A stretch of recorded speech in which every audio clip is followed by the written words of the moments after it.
I live in this world in Silicon Valley where the mantra is that software is eating the world. And I believe that the one area where that really hasn't happened or come to pass is in the area of money. We've gone through this transformation over the last 10 years where clearly we have a new model for thinking about payments and financial transactions in a decentralized model, right? But it hasn't eaten money yet, right? We still rely on the Federal Reserve. We still rely on, regulators to create securities. So when is code finally going to meet money and change how we think about, storing real value? So I think we're on the cusp of that now, and I think what's happened over the last 10 years has set the tone for what's going to happen next and how we're finally going to have money that eats, software that eats money and finally changes the way we think about storing value. So let's recap how we got here, and then we'll talk about where we're going. So I look at kind of the first 10 years as Bitcoin 1.0, and that implies we're going to come to 2.0 in a minute. Right? This is the number of transactions on Bitcoin on a more or less weekly basis over the last five or so years, right? And we've reached this zenith of about 300,000 or so, and the numbers of especially post-SegWit have proven to be very resilient, right? We've got a 60 billion plus market cap. Also really incredible, right? That you can actually measure global GDP now, right? Or Bitcoin's contribution to global GDP without a lot of zeros after the decimal, which is astounding if you think about it. That didn't exist 10 years ago, right? So, I think we're approaching this point now where we've got a functional decentralized network for the first time, and all the pieces are nearly in place to fundamentally change how banks and banking and money works. So let me walk you through the pieces. I think there's three key pieces to this. The first is finally having something that in digital form can really be referred to as hard money. Something that is then therefore needs to be truly scalable so that if 1 billion or 2 billion people want to use this, right, that we don't have to pick and choose who can have access because only the rich can afford it. It needs to work for everyone. Right? And there needs to be a really clear path to global adoption. Right? And there's some very hard problems that need to be solved around areas of key management and other things that I'm going to talk about. All right, so what is hard money? Right? This is a phrase that people who know me hear me use all the time. When I start to talk about hard money, the first thing I think that I'd like to talk about is what hard money isn't. Right? And then it becomes easier to understand what hard money could be. Right? So if anything jumps out at you on this list, it should be that, well, first let me, before I pick on these countries, every fiat currency that's ever been created has ultimately failed. Right? The difference with this list is these have spectacularly failed practically overnight. Right? This is, now these people say success leaves clues. Well, it turns out that failures also leave clues.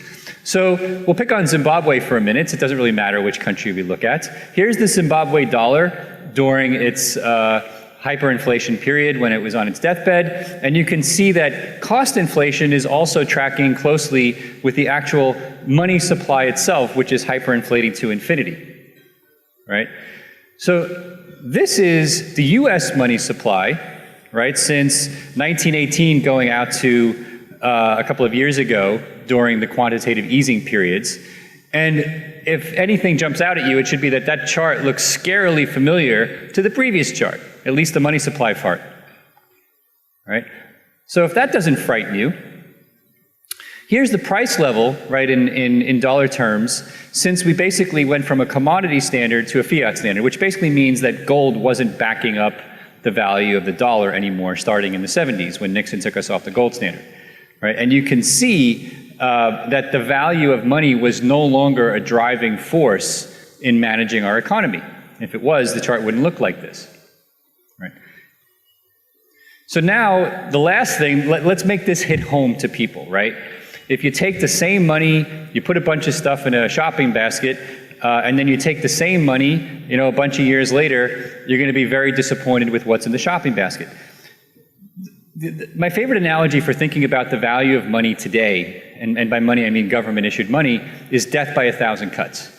Right? It's very hard for somebody to get their arms around the idea that the money that you're holding in your hand, if you just keep holding it for 100 years, it basically, a little bit gets taken away, more or less every day. But it's so small, the amount that gets taken away every day, you may not notice it at first.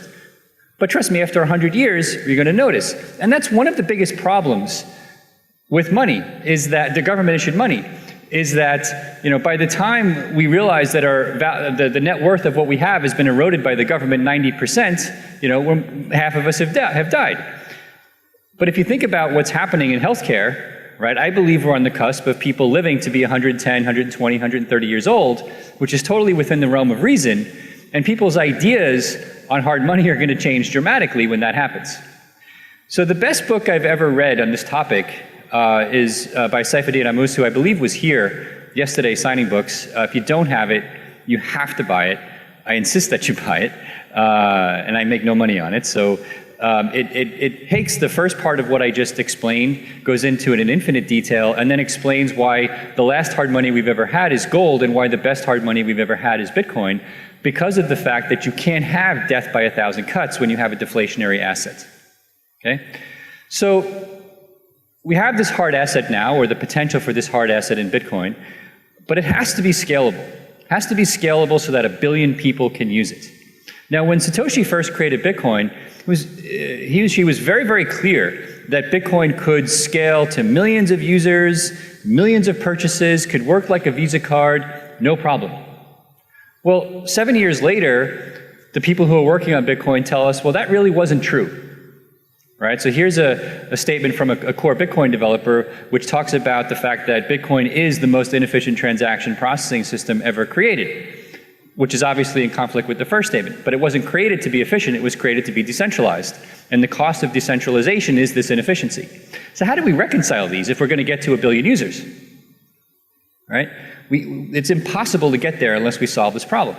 Scalability is now happening in 3 areas. Well, it's actually happening in 2 areas, and I think eventually the third area is going to happen as well. Right? We've already seen efficiency improvements. We're now starting to talk about layer 2, not only in Bitcoin, but in Ethereum. And I think we're going to get back to the block size debate eventually.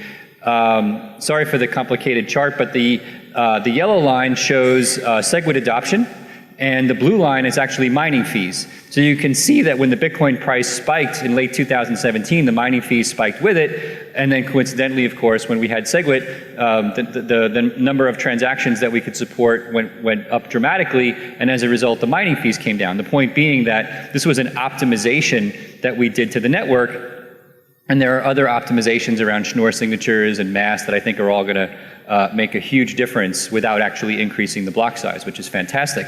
This is layer 2. This is actually the dollar value and the Bitcoin value of money in various Lightning channels around the world. We updated this chart, I believe, in early February, and since then it's actually spiked again. So the dollar value of Lightning continues to grow at a really dramatic pace. And for those of you who not understand what I'm talking about, this basically means that we have the ability to scale Bitcoin off-chain at an almost infinite rate, which is fantastic. It's very early days, very promising, but at Abra we're really excited about the various companies that are working on this type of solution.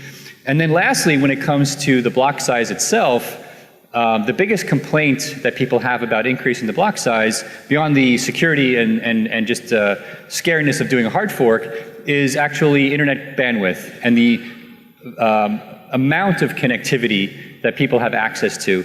And if you actually look at the kind of bits per second on a global scale, you'll see that the numbers have been growing linearly for over 30 years. So I would actually posit that we have a lot of room for scaling the block size, but the good news is that we don't have to do that right away. We can get a lot of optimizations like we did with SegWit, with a bunch of other technologies that are coming down the pipe.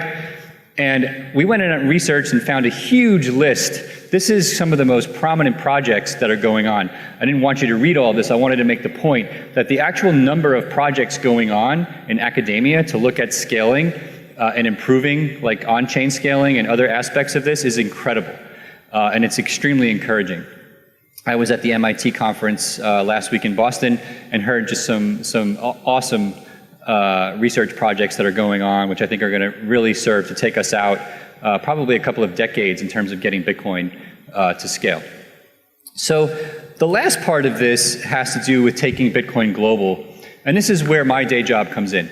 Right? At Abra, we're totally focused on allowing consumers to become their own bank, to be able to, in the first phase, do things like invest in traditional assets using Bitcoin, and then later on we'll get into payments and money transfer and credit. But going global, right, means that we have a clear path to mass market adoption, that our parents and grandparents can use this, people who aren't computer scientists can use this. It means I don't have to know what Bitcoin is when I'm using it. My favorite analogy is like, you know, in the early 90s when I worked at Netscape, actually even before that, you had to install TCP/IP on a Windows 3.11 PC to use the internet. Well, that's insane by today's standards, right? Half of you probably have no idea what I just said, but that was what you had to do to get online, right? So when you talk to somebody who's uninitiated about, you know, managing a private key backup, it's kind of like having to deal with Windows TCP/IP installs in the early 90s. So we have to get past that so that when you push play on a video in Netflix, you actually have no idea what happens behind the scenes. And that's what we have to get to when it comes to creating a new way of thinking about banking, right? So the user experience has to eliminate all of this somehow, right? But at the same time, what if the technology existed to take Bitcoin, right, and its inherent programmable capabilities, because at its core, Bitcoin is a very simple scripting language, simple programming language. What if I could actually use Bitcoin to store fiat on a smartphone, meaning allow people to store dollars, euros, pesos, yuan, any fiat currency on a phone, or give people investment exposure to any liquid asset in the world, stocks, bonds, mutual funds, without actually having to take possession of the underlying stock or mutual fund. Or I could use Bitcoin to collateralize loans on all of the assets I just mentioned, all in a way where the consumer was holding their own collateral and there was no third-party bank involved in the transaction. So we've actually created a model that does exactly this. We call them crypto collateralized contracts. They're collateralized using Bitcoin, and they basically enable what we call synthetic assets. A synthetic asset is the ability to store anything that's liquid on a smartphone for the first time. And at Abra, we've already been doing this for the past 18 months for hundreds of thousands of users to the tune of almost $1 billion in synthetic assets that have flowed through our system. And the vast majority of our users have no idea that this is happening. They just know that they're getting investment exposure to myriad fiat currencies or other altcoins that we give exposure to using this model, or soon equities, which we announced a few weeks ago. The way this works is, if I want to buy $1,000 of Apple shares, I can put $1,000 on a phone, and if I'm depositing via my bank account in the background, that $1,000 will be converted to Bitcoin. So I'm now holding on my phone a key to $1,000 of Bitcoin, although I don't have to know that. That $1,000 of Bitcoin immediately gets injected into a smart contract, which adjusts the amount of Bitcoin I'm holding based upon the price of Apple. So I now effectively have price exposure to Apple without actually holding the share. Abra acts as the counterparty to that contract and then hedges away the consumer's risk in real time. And like I said, we've done this now with fiat currencies and certain altcoins over the past year for hundreds of millions of dollars in volume, and our consumers have never lost a penny. And when the price of Bitcoin tanked last year and consumers were holding synthetic fiat, that means in theory, I'm constantly giving them more Bitcoin, right? And if we weren't hedging those positions when Bitcoin fell 85%, I wouldn't be standing here today. And so the system works great. And so now that has enabled us to go the next step, which is to launch synthetic equities, commodities, and ETFs, which we'll talk about in a second. Right? So, well, wait a minute. What does this really mean? Right? Think about this for a second. Fidelity manages over $2 trillion, E-Trade 230 plus billion, IB here in Asia and the US over 60 billion, eToro, I believe one of the event sponsors, our estimate is, they haven't said it publicly, but we believe it's about 25 billion. The market cap for Bitcoin today is about 60 billion. Well, how can I collateralize $100 billion worth of assets if I make my new equity system available in 100 countries if Bitcoin is only worth 60 billion? Well, obviously the answer to that is if everybody starts buying Bitcoin in the background to collateralize their Apple and Spider shares, the price of Bitcoin is going to explode because there's simply not enough Bitcoin to go around to do this collateralization. So what I've just shown you, effectively, I believe, is the single clearest path to turning Bitcoin into hard money and a path to actually getting it to mass market adoption. Because the average consumer is never actually going to know they're using it, right? They're going to deposit $1,000 in the background. The app will effectively convert that $1,000 to Bitcoin, inject it into a smart contract, and now give you investment exposure to any asset in the world. So this is what we've built at Abra. Again, we call these crypto collateralized contracts. Today they're based on Bitcoin. We announced yesterday that our app now supports native Ether as well, and we're looking over time to extend the Bitcoin contracts to also include Ether contracts, and that also addresses some of the scalability risk that I mentioned a few minutes ago. So that's Abra. That's our vision for how we take this model and get to not only 1 billion users, but probably $1 trillion in market cap in a very realistic